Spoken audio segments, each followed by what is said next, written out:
listening to the Thornapple Valley Church podcast. Thank you for joining us. Our hope is for you to be encouraged and to connect with God during this message. If you'd like to know more about Thornapple Valley Church, visit tvcweb.com. Well, hello, everybody. All right, let's try it again. I want to hear you. Hello, everybody. All right, that makes me feel better. I want to say hey to everybody online. We're so glad that you're joining us. And our prayer is that you'll find encouragement in our service. We're going to come back to some more worship later. Also, a big hello to Delton and to Middleville. Special blessing on you guys in Middleville. We love you, thinking about you, and thank God for you. So I want to start my talk this week out by just asking you a question. And this is applicable for everybody, okay? So just think about this. What's the thing that has you most worked up these days? So it's the kind of thing where you go, I got to get this taken care of, and I got to get it dealt with stat. Because if I do, then, it's like I have to do this thing. What thing in your life, what thing would that be? In fact, let's just even make it like a fill in the blank, all right? So here it is. If I could just blank, then I would be able to relax and enjoy life more. What is that thing? What is the blank that you would fill right in there? I'm not looking for out loud answers, just want you to think about it, because I think all of us would know what that is. We've always got one of these things in front of us. If I could just, get the car fixed, or if we could just get another house, or if I could just get a different job than this horrible thing, whatever it is, what is that thing? I bet you know.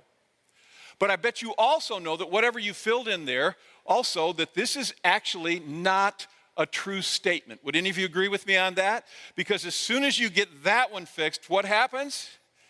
You got another one coming, and then another one, and then another one after that. Actually, I think that life has pretty much taught all of us, especially those of us who have any age, that we can assume that we will always have some kind of struggle, and we'll probably also always think, if I could just, then I'll be able to relax. Then I'll be able to take a breath and enjoy. If we could just get to vacation, if we would just get through the COVID thing, whatever it is, if we could just, but the truth about life is, and you know this, is life is pretty much just a climb. You say, if I could just get over this hill, then no, life is just a climb, because when you get over that hill, there's another one, and then there's another one, and of course we're probably always going to think this, if I can just do this, it'll be all right. And that's part of growing, but life is predominantly a climb. And I think you know that. So I don't know what how you fill the blank in, but what I would say to you is that I don't know what it is, and I can't fix it for you and make it better, but I do know something that will help you. And this is a really big deal, and you can take it for what it's worth. I think what I'm about to tell you will help you climb the next hill, whatever it is you're facing. And it's not going to make it always easy. It's not going to make it instantly happen, but it will help you a lot. And this is profound, so I want you to be ready. You guys in Delton, listening, Middleville, online, you guys all ready for this? Because here it is. This is what will help you do the next climb in your life really well, and that is, don't do it alone. No, I know you're like, that's not profound, Jeff. No, it actually really is. Don't do it alone. In fact, I would contend that this is maybe one of the big mistakes that we make in our lives, is that we don't get this point. Don't do it alone. We think we can do it on our own. We've got it. We're smart. We got it figured out. And as I said, choosing to not do something alone, whatever it is you're facing, is not going to always make it easier or easy, and it's not always going to make it simple, but it will make it easier. And it will make it simpler, because you were made, get this, you were made to not do life in the next hill, whatever it is you're facing, you were made to not do it alone. Now let's go back to the creation of mankind. We use this verse. This is kind of a touchstone verse in this series. This is God right after he's created man. He says, it is not good for the man to be, say it out loud with me. All right, let's try it again. Get everybody to say it. It's not good for the man to be alone. It is not good for you to be or to do life alone. And I know a lot of people will say, no, I'm not completely alone, but I think we need to think about this, and that's what we're talking about. It's a funny thing, because we all know we should not do life alone. We know that. And yet, on the other hand, think about it. How many times do we kind of sort of in a humble way, brag about the fact, I did this, and I did it all by myself. Have you ever done that? I built this stinking thing by myself. As if doing it by yourself means you're smarter, it means you're more capable, it means you're stronger, it means you're better or whatever. And in truth, you may think that it makes you look like you're better because you did it alone, but the truth is, from what we know about life, and this is what studies teach, this is what all of life teaches us, you're not smarter. Actually, when you do it alone, you're kind of, I want to say this without it sounding bad, but you're kind of dumber, actually. Don't do it alone. Now, let me give you one of the primary reasons why you don't want to do it alone. It's real simple. It's called line of sight. Line of sight. The fact is that there's some things in life that you simply don't see. And maybe you could see them if you looked in the right way, but you don't see them. And what we need people who can see what we don't. Many of you have heard me tell the story about the time I'm on this platform here at the Hastings campus, and it was a weekend service, Sunday morning, I think, and I had told people, why don't you greet 2 or 3 people? It was a little more extended. And so this guy jumped up from he's sitting in the audience, he jumps up, he comes, and I knew him, he comes up on the platform, he grabs my hand and shakes my hand and said, hi, I'm Jerry, and your zipper is down. And I just said, you're right, because you guys have to know, you don't know what it's like to have been a pastor here for 40 years, because there's so many bad human beings in this church. I don't know how else to say it. Because there are guys who love to sit in the church, and while I'm speaking, somewhere during the message, they'll just look at me and go, they're just doing it to get me to look. And it's an evil thing, and I've had that happen so many times. So he says, hi, my name's Jerry, and your zipper's down. I knew him, and I'm just like, yeah, right. But I looked, and it was. And it wasn't just down, it was like one of those wide open things, and I'm like, keep greeting one another, I needed what I didn't see, but he did. And you need that too. Come on. You need that too, because your zipper may be down right now. Welcome everyone to church. To TVC anyhow. So we're in this series called Touchstone, and we're endeavoring to do what Jesus followers are supposed to do regularly, which is go back to the touchstone of God's voice through Scripture and just say, am I walking the way God designed me to? Am I living according to the manufacturer's specifications? And specifically in this series, it's going to be 4 weeks. This is week 2.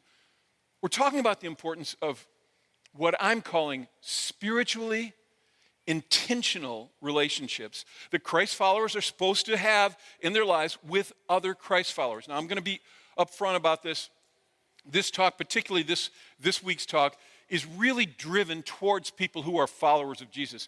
But I will tell you this, even if you're not, if you're watching online, you're listening to this, one of our campuses, I will tell you, and I really believe this, that this stuff that I'm talking about is applicable to everybody, no matter where you're at spiritually. You say, I'm not even sure what I think about God. I get that and all that, but this is applicable to everybody. Studies have shown us this. Everything shows us this. You don't even have to have the touchstone of Scripture to know this, that you should not do it alone. But here's the interesting thing. Even though I say most of us would go, you're right, I know that. My perspective, at least coming from me, is that particularly in the area of spirituality, of your spiritual life, most of us, we don't have intentional spiritual relationships. And we got family, and that's awesome. We've got work associates that we like and talk to and share our lives with and everything, and that's wonderful. We've got buddies that we hang out with and have a good time with. All that's really good. I'm not dissing any of that. But if we're honest, very few, if any of those relationships, hold a depth which helps you with line of sight. And that is an important thing to understand, because if you're going to have depth in a relationship, it has to be more than just, we talk once in a while and I'll even say, I'm really sad about this thing or whatever. On a spiritual basis, if you don't have that, what that means is at least spiritually, you are isolated. We talked about this last week. When people are in isolation, whether it's physical or emotional or mental or spiritual, it doesn't matter, it's unhealthy. Because when you're in emotional or spiritual isolation, we have a tendency, when we don't have people in our lives that have depth and a commitment to that relationship, we have a tendency to lose who we are because relationships of depth, they're like guardrails in our life. And when we start to slide off, if we have those guardrails, they help us stay in a healthy place. They're good for us. But when we don't have those guardrails, and you've all seen this. You've seen somebody who got a little depressed and then they kind of just withdrew from people and they weren't connected. They started to isolate themselves, not only physically, but mentally and emotionally and spiritually from other people. And if you notice, you want to disconnect because you don't want to be around people because you feel sad, but then you don't get better, you get worse. It's a line of sight thing. You don't even see it, and often then people in those places, and you've seen this, then they begin to abuse, prescription medications or alcohol or whatever, and they get darker and darker, and sometimes people get to the place where they can't seem to climb out, sometimes even take their life. And I think, again, this is me, but I think where you see this happen more than any other place, because people say, well, I've got a couple really good emotional friends. We really try to support each other emotionally, and I think it's great. But I think where you see this the most is in the area of spirituality. I mean, you have a sense that you really do believe there is a God. And you believe that he loves you and he wants a relationship with you and you want that relationship and you want to deepen it and all of that with God. You want that vertical relationship to be rich and good if you're a follower of Jesus. And you mean it. But because there are no intentional spiritual connections in your life, you don't have guardrails. You don't have help with line of sight. And so you begin, and I'm just telling you, this happens all the time. You begin to drift away from your connection with God. And I mean, this isn't just true in the spiritual realm. This is true in every realm of life. You know this. If you want to be great at a sport, you have to play that sport a lot with other people who are as good or better than you. You have to do that. And if you don't do that, what happens is your ability begins to deteriorate. This is a law of nature. It's a law of life. There's a name for it. It's called entropy. That which you don't intentionally step into will tend towards chaos. And the crazy thing is, we're not even aware that we're beginning to, spiritually speaking, beginning to experience entropy spiritually. But it's happening to us, like a frog in a pot, and somebody begins to turn the heat up, and it comes to boil. It's like you never even realize it's happening, and then suddenly there's isolation, and you're not walking with God. You just move further and further away from him because you lost the guardrails, you lost the line of sight stuff. You know something isn't quite right, but because you're in spiritual isolation, it's hard to figure out. So you go, well, maybe something's not right, but I don't know. I'll be okay. And so this is what you do, and we all love to do this. You self-diagnose your issues. Come on, do we do that? We self-diagnose our issues. You go, well, I think, you know what I think it is? I think it's this or I think it's that. And then you assume, because you're brilliant, of course, that your diagnosis is smart and right and it's like science. It's just hard and fast and that's just the way it is. And so often, particularly when it comes to our spiritual lives, we diagnose ourselves. I'm just a little off, but I'll be fine, whatever. You are wrong. In fact, self-diagnosing is often very difficult because of the line of sight issue. I've talked about this before, but this is probably a decade ago, maybe even longer, I don't know. And I began to experience pain in one of my legs in the shin area. It just like it hurt. And when I walked, it hurt. And so I've been doing this for decades now, actually. I walk a couple miles a day for exercise. That's kind of what I do. And so I'd be walking and be like, why does this hurt? I looked at it. There was no cut. There was no bruise. There was nothing there indicating anything was wrong. It was a little bit red, but nothing beyond that. And I thought, what? It's a sore muscle. I don't know what I did, but it must be a sore muscle. So I just need to, so I tried doing some stretches, think, okay, I just diagnosed it. It's a sore muscle. But it didn't get better. It just got worse and worse, and I'd be like, what is going on? So, okay, I just got to quit walking because maybe I just can't use it at all. Is it shin splints? What is this thing? And it just got worse and worse, and then there was redness, and the redness began to grow. No cut, no bruise. I never bumped it against anything. What is going on? I don't get it. How can a sore muscle do this? And I didn't until I had the help of my wife finally do something intelligent, and that was contact someone who could see what I wasn't seeing. I called, you can imagine, the doctor and made an appointment. And I went in and I pulled up my pant leg and I said, this is what I'm experiencing. And they looked at it and they said, you have cellulitis. Now, maybe you know what that is. I didn't. I thought they were saying, you're getting fat. And I was like immediately like, I'm like, what? And they said, you have cellulitis. And I said, my weight is causing this, and they're like, no. That's not. Cellulitis is an infection that comes from multiple things, but it can happen in a person. You can't even identify how the infection got in, but it's there. And it was localized in my leg, but it was spreading fast. And the doctor basically said to me that he took this very serious. He said, what you need to understand about cellulitis is it looks like it's not much, but if you let it go, it will go systemic. In other words, it will go throughout your system, and it will make you sick enough that it can kill you. In fact, we were going to go on vacation, and he said, I don't believe you should go on vacation. I had to negotiate with him to get it figured out. I'll keep an eye on it. We'll mark it to see if the red spreads and all that, because he said it is such a deadly thing if you think you have it. Okay, this is what we do. We self-diagnose. And then there's an infection raging in us in some capacity, and we don't even see it. This is, we say, I think I'm doing, spiritually, I think I'm doing all right. And we don't even realize that the infection's raging, and it's going systemic, that we're moving further and further away from God. Jesus, and you need to understand, this is what a lot of people think, well, if I'm moving far away from God, I'll know because I'll be doing all these bad things. Listen, you can move far away from God and still be doing good things. Are you listening to me? You can move far away from God and still be doing good things. Jesus actually confronted people when he was on the earth who were quite religious and doing all kinds of, they thought it was all the good stuff. And this is what he says. This is so powerful. Matthew 7, beginning in verse 22, he says, many will say to me on that day, well, Lord, didn't we prophesy in your name and in your name drive out demons and in your name perform miracles? In other words, we did all the right things. And then Jesus said, and then I will tell them plainly. And these words, you want to know what words haunt me in the Bible? These words haunt me. Jesus said, I will tell them plainly. I never what? I never knew you. And then he says, away from me, you evildoers. They were doing good stuff. And he said, you thought you were right where you should be, and you were not. Folks, it's called line of sight. It's called not having guardrails in our lives. These self-diagnosis is dangerous because of the very line of sight. And I know some people listening to this, maybe you're watching in Delton right now and you're just going, Jeff, I've got some really good buddies that, we support each other. And I'm glad for you.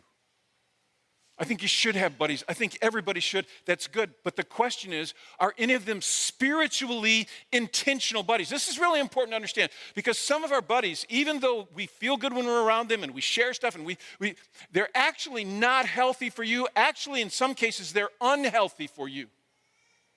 Because you have this isolation spiritually speaking, but you think it's being fulfilled by guys that you hang out with, buddies that you have. And the trouble is, again, this is what happens with buddies and people that we hang out with often. They won't tell us what we need to hear. They only tell us what they think we want to hear. Come on, is that true? How many people do we know at work and we say, yeah, I would consider that person a friend. We see each other every day. We like each other. We laugh. We joke. It's everything. But when it comes right down to it, they won't tell you that you got something stuck on your teeth. And even worse, they won't tell you the stuff in your life that you really need to hear. Because they don't want to hurt your feelings. They don't want to upset the relationship. They don't want to do the wrong thing. And only too often do we learn later what Scripture says. And this is so important. 1 Corinthians 15:33, it says, do not be misled because bad company corrupts good character. Now just hear me out. I'm not saying that your buddies are bad or evil. I don't even know that this is saying that.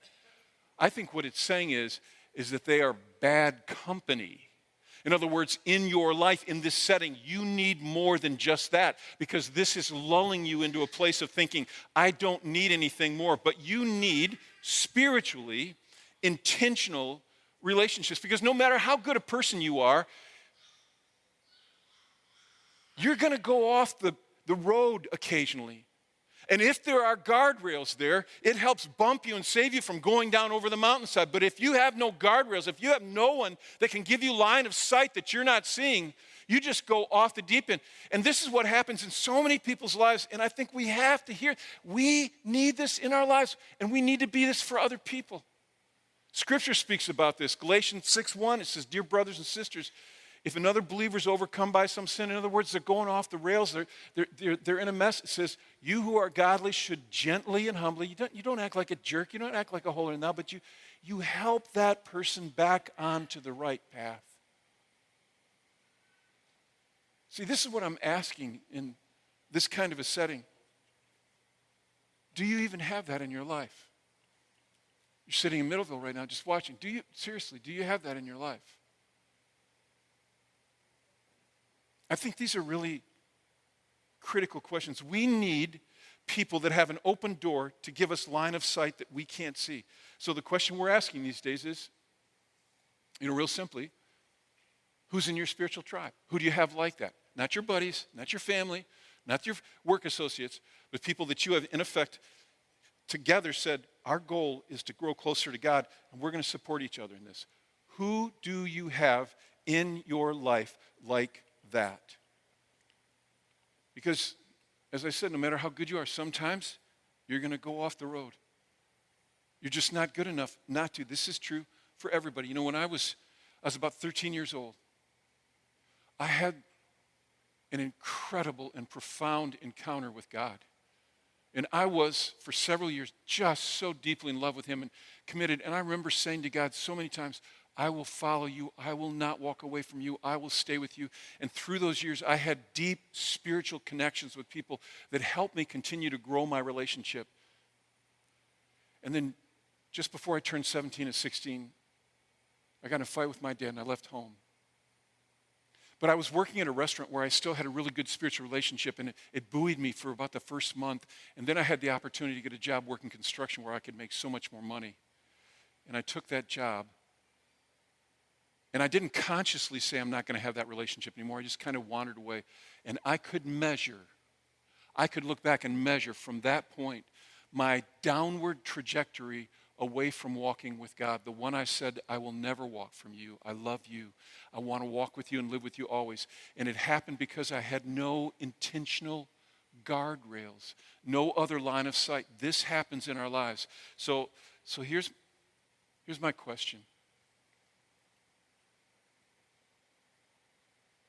Do you want to follow God? Simple question. Do you want to follow God? Nobody's making you don't have to. Do you want to follow God? If your answer is in the affirmative, then I would say to you, you absolutely need to be able to answer the question, who's in your spiritual tribe?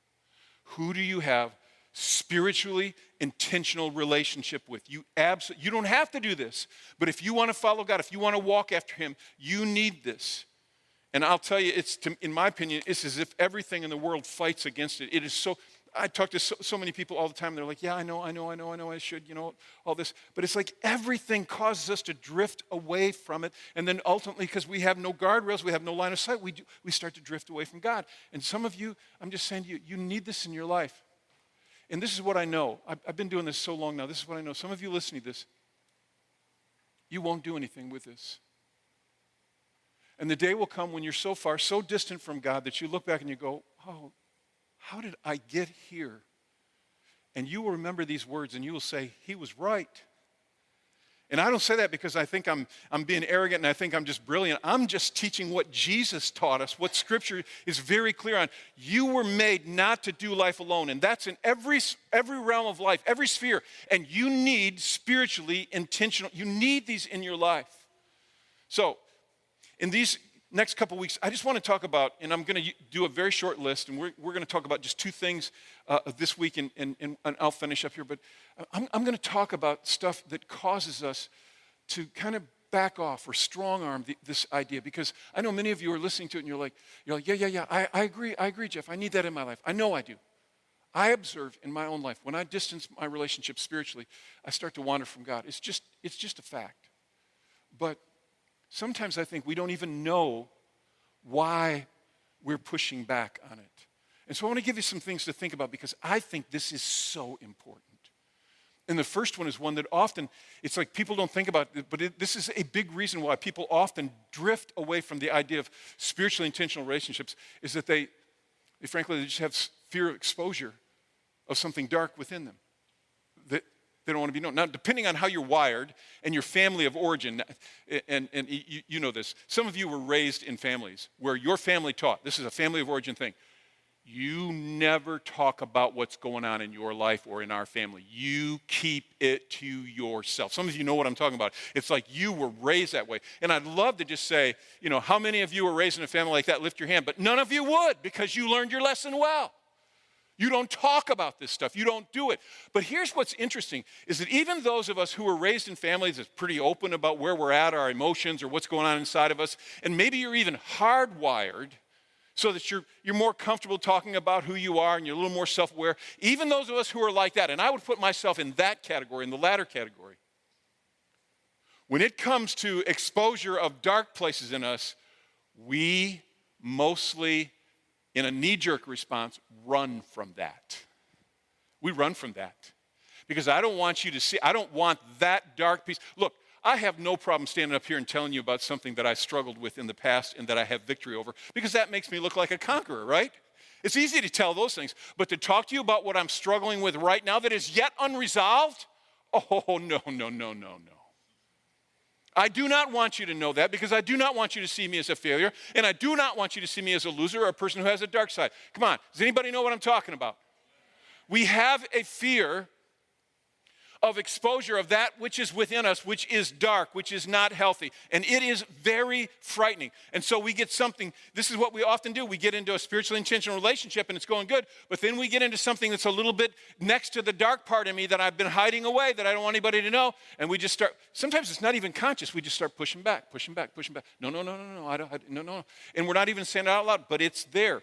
And I know some of you, maybe you say, well, can't there be things that it's just me and God and nobody else? And I understand why you would say that, because I have felt those feelings so many times. But here's just a reality that you need to know. This is an axiom in life. What I hide will not heal. That was really deep, so I'm going to say it again, all right, just so you hear it. What I hide will not heal. Because what you hide is like, you're misdiagnosing. You're trying to treat this infection by acting like it'll go away if you just ignore it. But it won't. And the truth is that what it really needs is it needs to see, it needs you to take the lid off and expose it to air so it can start to become healthy. And that's a very frightening thing. And you don't have to do it to the whole world or, every Christian, well, let me tell you about what I'm struggling with. No, people don't even want you doing that, right? But with one person, or maybe two, where you just own, this is kicking my butt, and I don't know how to deal with this thing. Here's what I can tell you from personal experience. When you take that lid off and you are honest about that which you fear being exposed, there is something so freeing. How many times have we heard people who got caught in something that they'd been hiding, and then they make this statement, I'm so glad I got caught. Because it's freeing when you get it out there. But what you hide, you cannot heal. So is it possible that you're staying at a superficial level spiritually with people because maybe you're afraid of exposure? And I understand.